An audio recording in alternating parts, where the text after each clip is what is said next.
শুন কিছুক্ষণের মধ্যে আমাদের খাইকাই পার্টির সভাপতি আইতাছে। হ্যাঁ আইলেই এমন স্লোগান দিবি এটা কইরা দিবি। কি করে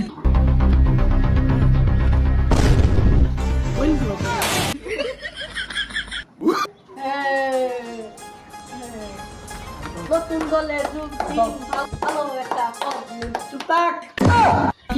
আমাদের ইতিমধ্যে বক্তব্য দিবেন আমাদের ডাকাতের বড় ভাই চুরির দাদা আমাদের লুটপাট করে দেশটা খায় সে এখন বক্তব্য দিবে।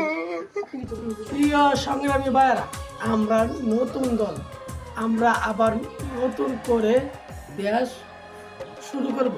দেখছো বেড়া আমরা নেতা ও ফোনে করতে বললে আর যদি আমরা দল যদি ক্ষমতায় রে তাইলে তো নেতা তো মোবাইলে দোহন লইয়া ঘুরবো।